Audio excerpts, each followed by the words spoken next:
Вітаю в етері Суспільного, програма «Тема дня Крим». В студії з вами я, ведуча Лариса Волошина.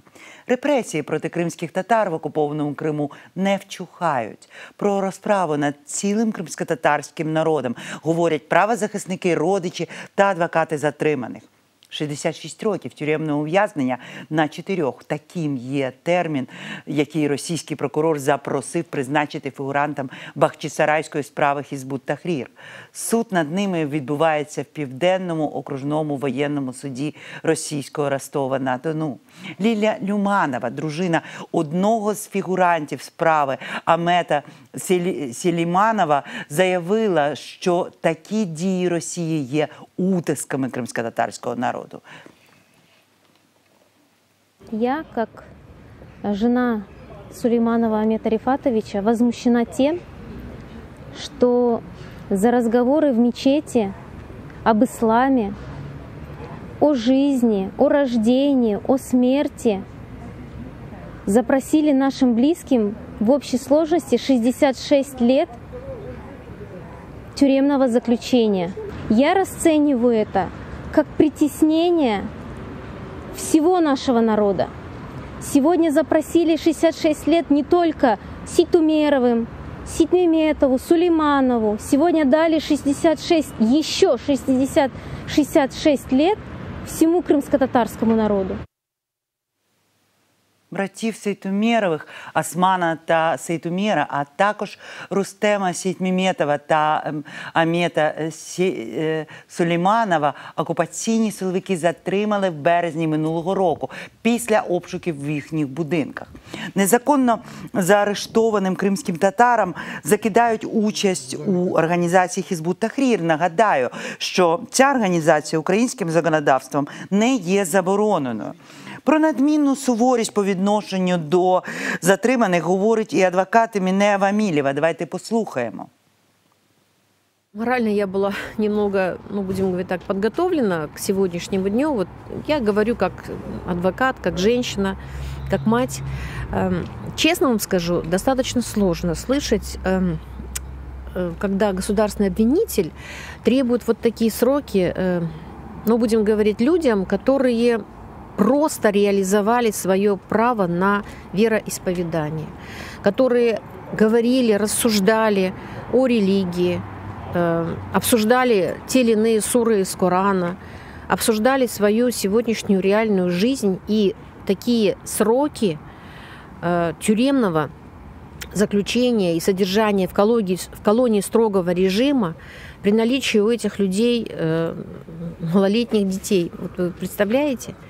Я считаю, что это просто очень суровая санкция, которую запросил прокурор. Тем более сторона защиты совершенно не признает своей вины. Тож про утиски кримськотатарського народу в окупованому Криму, про тенденції, які ми спостерігаємо, і про те, чого очікувати надалі, ми поговоримо сьогодні в нашій програмі. З нами на зв'язку вже є Лутфія Зудієва, активістка Кримської солідарності, організації, спільноти, яка опікується людьми, що зазнають репресій. Вітаю вас, Лутфія Ханун. Добрий вечір. Перше моє питання, воно абсолютно таке, на мій погляд, абсурдне, тому що от ми читаємо, згідно з матеріалами справи, обвинувачені не мали зброї, вибухівки, боєприпасів, не планували здійснювати терористичний акт і не закликали інших до здійснення терористичних дій. І от це пишуть прокурори російські. І тут виникає питання, за що їх судять? За що 66 років? Я бы здесь, наверное, говорила о формальных причинах и о подлинных мотивах со стороны властей и силовых структур. Формально их судят за предполагаемые связи с исламской политической партией Хизбут Тахрир, которая в России запрещена с 2003 года, запрещена вместе с рядом других мусульманских организаций, там порядка 15 их в списке.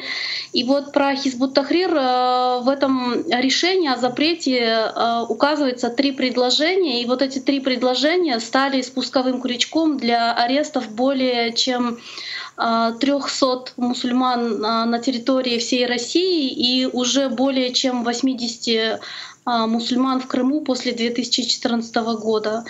Это формальная причина, и это то, на что ссылаются и следователи, и прокуроры, и судьи, когда им задают вопрос, почему они выносят такие сроки и за что они преследуют этих людей. Но истинные мотивы, которые очевидно наблюдаются в Крыму, это вот через работу с этим законодательством формальным, через применение таких уголовных статей, давление на активных крымских татар, крымских мусульман, которые представляют собой достаточно мощный моноэтнический протест. И доказательством этому является вот эта дистанция в 7 лет, когда власти по настоящее время не могут подавить этот протест или заставить людей молчать, или поменять свои убеждения. И вот эти огромные тюремные сроки — это как раз-таки попытка, даже не попытка, а вот повторяющаяся такая практика усмирения крымско-татарского народа, который не смирился с событиями 2014 года. И у этого события очень четкие исторические аллюзии. Это и время советской России, и время царской России, когда наши дедушки, наши прадедушки подвергались и депортации, и арестам, и даже расстрелам за свои какие-то убеждения, которые хотели переформатировать вот такими силовими методами. От Єганом, от в мене питання викликають ці строки, про які ви сказали, що вони великі. Про це говорить і пані Авамілєва, вони великі. От як ви розцінюєте збільшення цих строків? Ми бачимо, що від кожного вирока до вирока стає все страшніше. К сожалению, количество лет значительно увеличилось после реформы, которая произошла в России еще до 2014 года.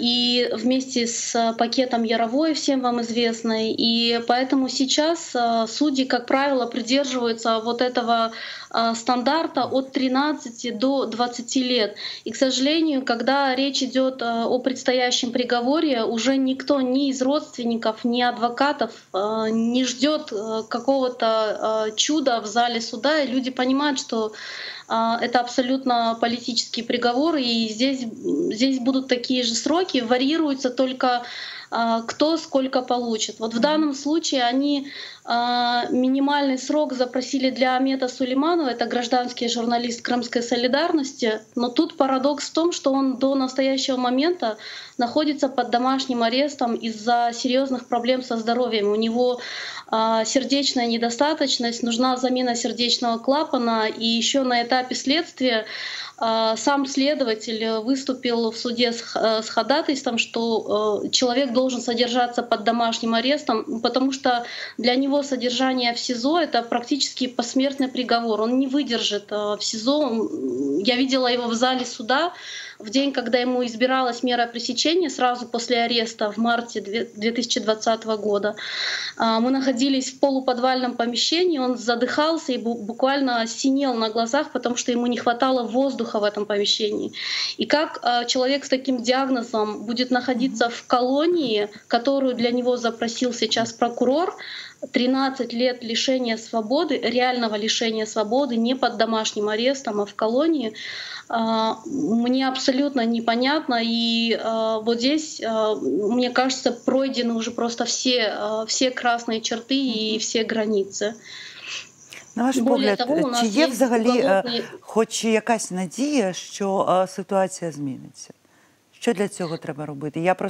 Я не розумію, чи є можливість в межах російського законодавства вирішити це питання?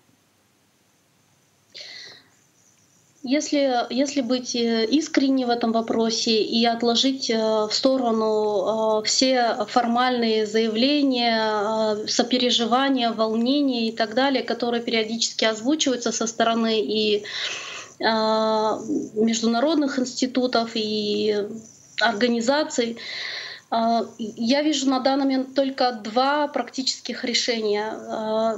Первое решение — это какие-то изменения внутри самой Российской Федерации, изменения на уровне уголовного законодательства, возможно, какие-то реформы 205 статьи, где во всяком случае правозащитники российские сейчас активно работают в этом направлении, пытаются убедить свои власти и силовые структуры, что сажать людей на 20 лет в тюрьму за религиозные убеждения или просто за политические убеждения, с которыми можно не соглашаться, но уважать право человека на этот выбор.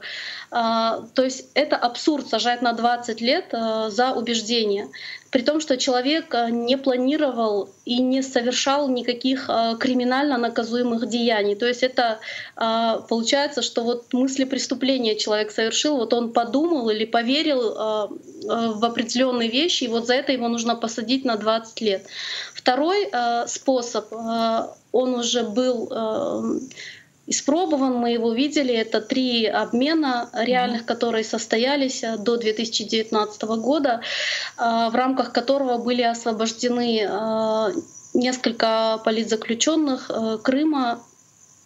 Но сейчас это кажется крайне маловероятным вот в нынешней политической ситуации, когда достаточно непростые отношения между властями Украины и России.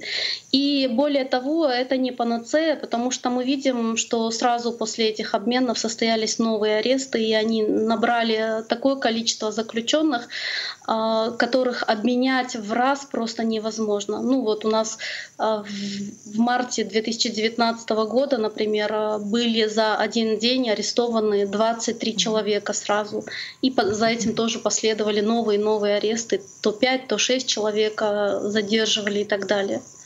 Євгено, ну і останнє питання щодо обмінів, тому що процедура зрозуміла, навіть якщо це дуже важко здійснити, тим не менш це буде означати, що і люди, і родини мають знову полишити свою батьківщину, мають виїхати. І отут питання, чи готові родини, чи готові самі арештовані на те, щоб такою ціною вийти на волю? Я общалась и со многими родственниками нынешних политзаключенных и читала письма самих политзаключенных по этому поводу. Во-первых, многие из них не выехали, понимая при этом абсолютно точно все риски, которые перед ними стоят. Ну, то есть тот же Сервер Мустафаев, тот же Осман Арифмеметов, Ремзи Бекиров, Муслим Алиев и многие-многие другие, они понимали, что над ними, как дамоклов меч, висят эти возможные аресты. Но эти люди остались на территории Крыма, потому что они понимают, что это их дом, это земли их предков, которые окроплены слезами, кровью, болью предыдущих поколений. И за эти земли нужно бороться. Поэтому для этих людей было принципиальным оставаться в Крыму, и чтобы их семьи тоже здесь оставались. Но в то же время я понимаю, что вот сейчас, спустя несколько лет разлуки, спустя несколько лет переживаний, которые переносят семьи, возможно, для кого-то из них это приемлемый выбор и приемлемая возможность. И если кто-то из них, скажем так, готов к такому развитию событий, то мы, конечно, с уважением относимся к любому выбору этих людей, потому что в данном случае речь идет о том, что в заключении находятся невиновные люди, и освободить их, конечно же, пріоритет для кожного із нас. Дякую, пані Лутфіє. З нами була Лутфія Зудієва, активістка Кримської солідарності.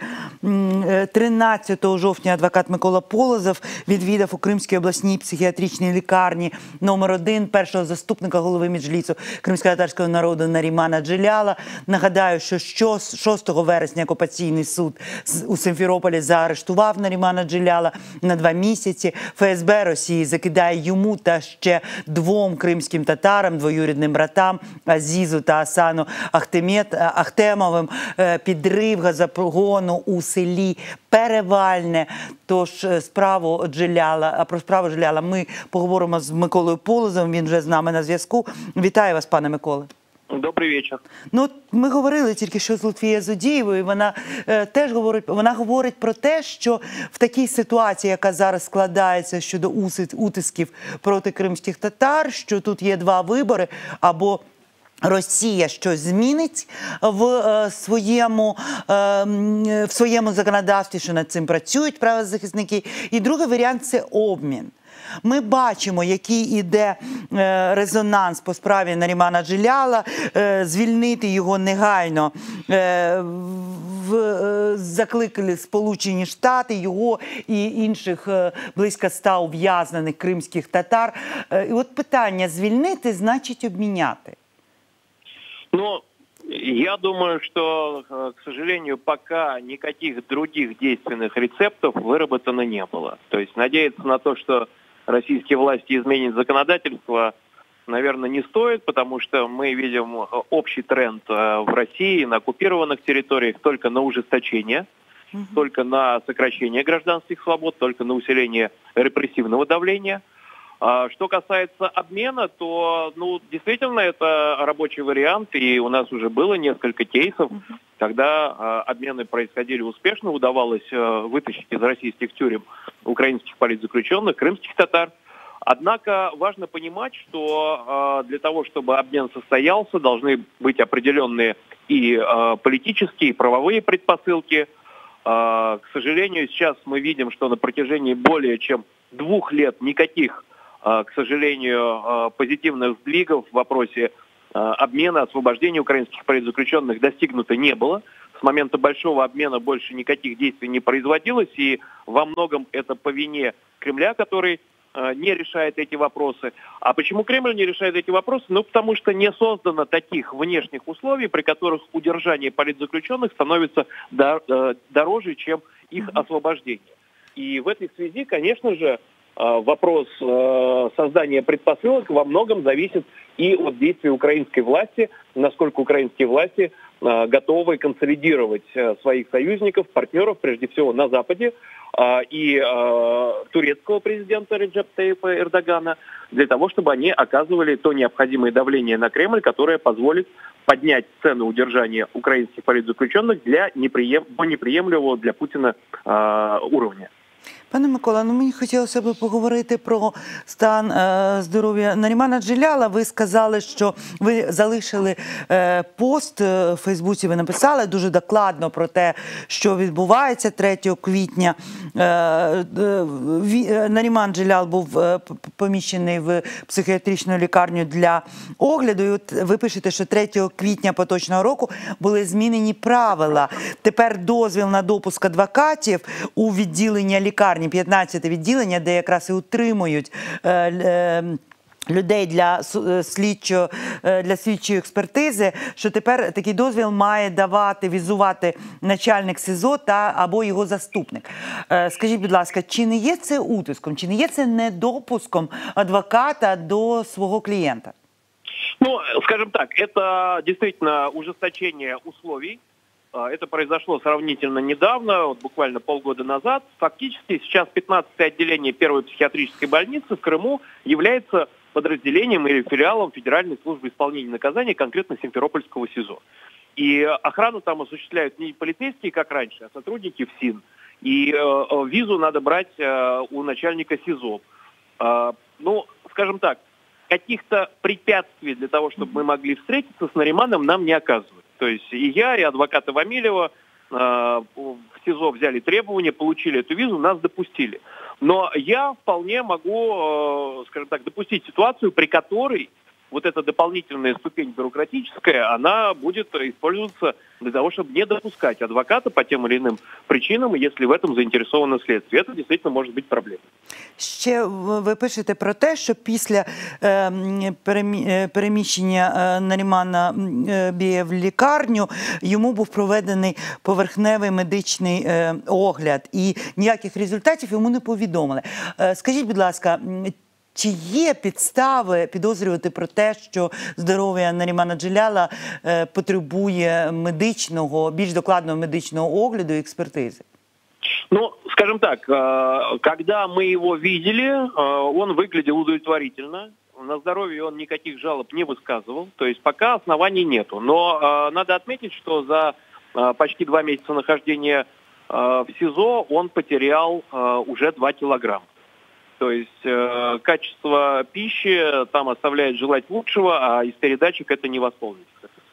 Зрозуміло. Дякую, пане Микола. З нами на зв'язку був Микола Полозов, адвокат, який опікується справою Нарімана Джеляла і ще 2 затриманих з ним братів Ахтемових. Ми готові поговорити з Ахтемом Чийгозом, народним депутатом України, заступником голови Меджлісу кримськотатарського народу.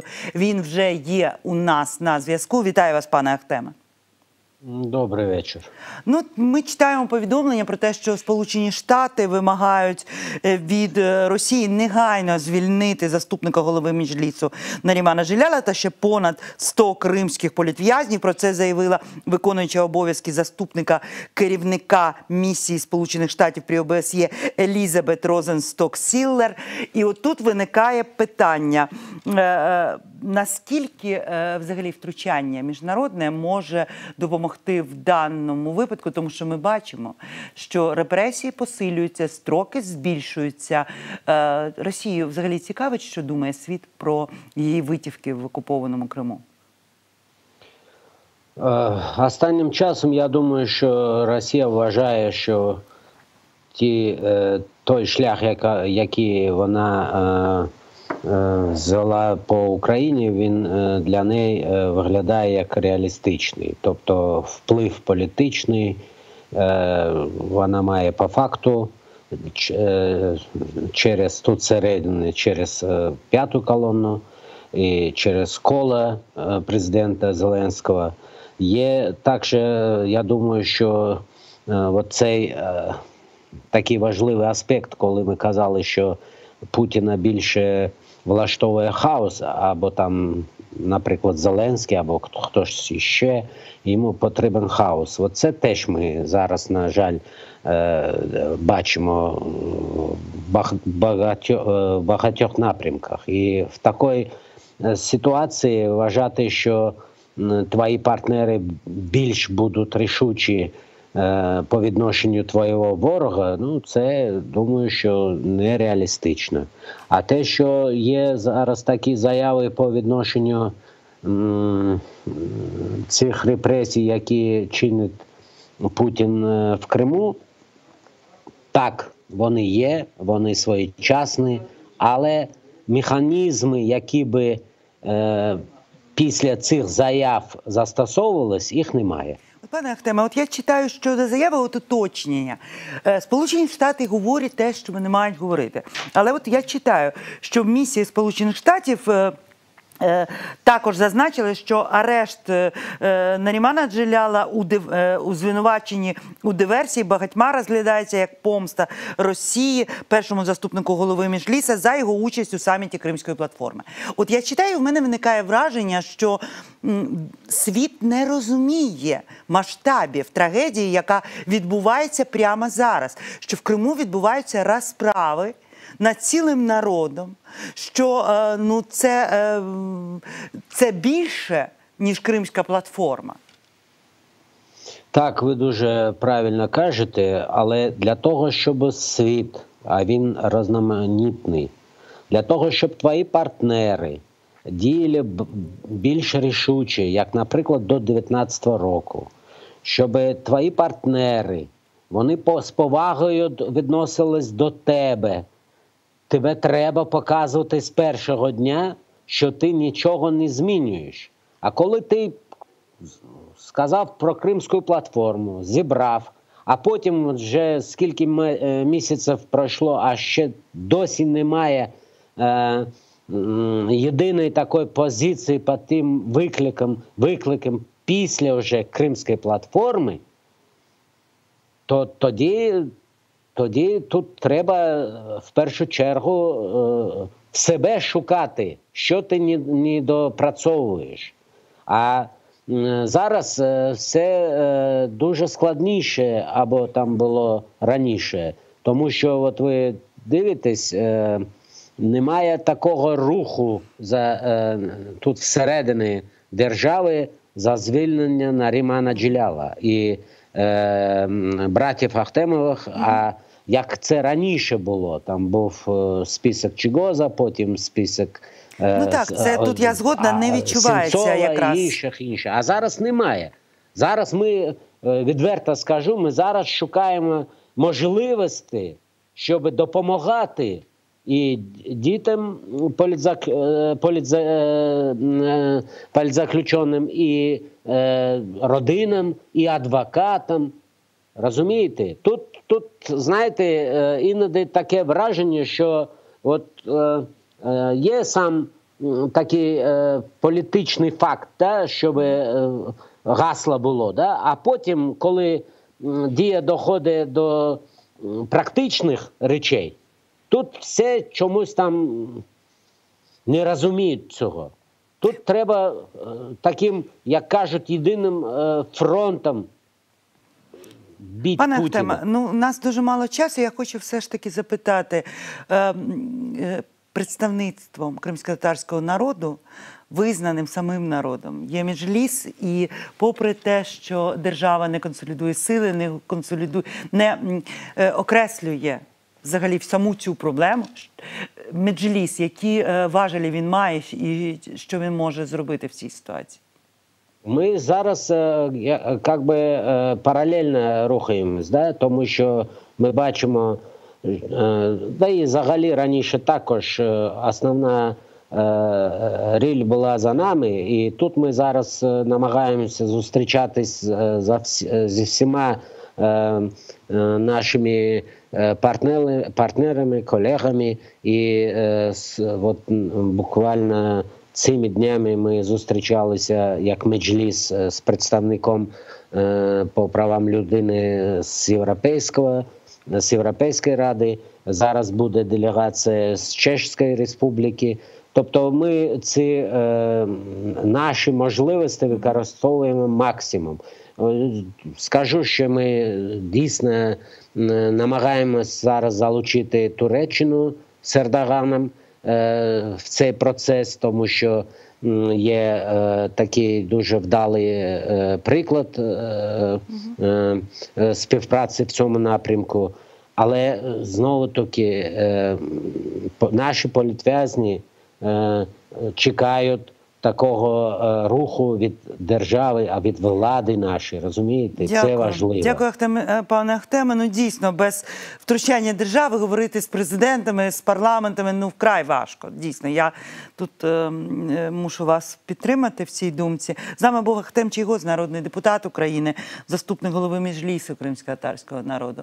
Цю програму для вас провела я, Лариса Волошина. Я ще раз закликаю вас підтримувати родини політв'язнів, підтримувати самих політв'язнів, писати їм листи, збирати гроші для того, щоб реагувати на ті чи інші потреби, які виникають в родинах більш ніж 100 людей, які сьогодні є ув'язненими окупаційним російським урядом.